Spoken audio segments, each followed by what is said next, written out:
Three candidates are trying to become Indiana's next senator, and to help you get to know the people behind the campaign, we'll do a series of interviews called Meet the Candidates all month long. And this morning, we're starting on the Republican side. We're joined by Representative Todd Young.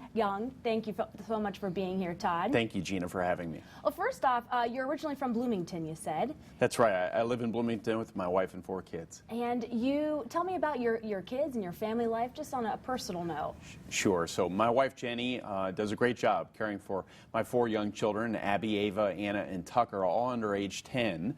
You know, I'm in so many ways a regular Hoosier who grew up with great parents who told me if I dreamed big, if I worked hard, I could do anything in life. And that's what took me to the U.S. Naval Academy. It served me well in the Marine Corps as an intelligence officer, trained in counterterrorism. And you said you've been the representative for the state's 9th district. That's right. How has your experience overseas in the military played a part in what you're doing now? It informs my work on a daily basis. We are in a time of war. It's an unconventional sort of war against terror, but I would argue we need more people who've worn the uniform, who understand what it means to come up with a genuine military strategy. This president has not put forward a winning strategy to help win that war on terror and keep Americans safe and secure. So that's another area where I feel like I can continue to add value over in the United States Senate. What are you most proud of as your time in the 9th district? Well, we've had a couple of more children along the way, so I'm most proud of the children and the people they're growing up to be. But beyond that, I'm proud of my accomplishments. You know, it's one thing to say that you're a conservative. It's another thing to be able to actually fight and win in Washington, D.C. So I'm proud of being the chief champion of regulatory reform in the Republican Party. The REINS Act, which every Republican presidential candidate is running on.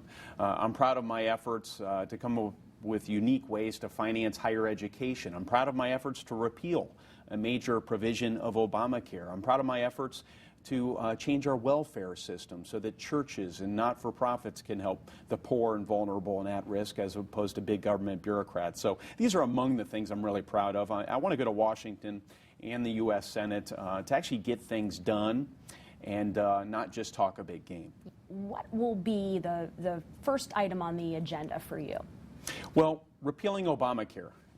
Because every American deserves access to affordable health care, accessible health care, and we need to make sure that we continue to make advancements to cure diseases and make sure that people stay healthier longer.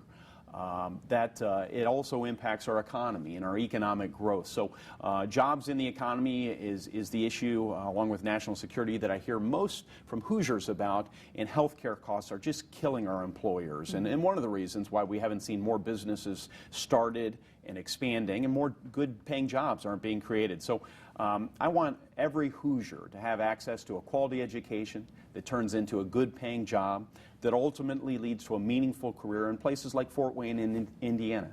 One word that best describes you. Patriot. I love this country. I love what it stands for. I'm proud of our history. I have been prepared to fight and, if necessary, die to ensure that America remains the greatest, the freest, the most opportunity-filled country in the world. Todd Young, thank you very much. Thank you for your service. Thanks so much. God bless. And Todd is on the Republican ticket. His opponents are former Indiana 3rd District Representative Marlin Stutzman on the Republican side. He'll be joining us on the show. On the Democratic side, former Representative Barron Hill. All month long, we'll have candidates before Election Day.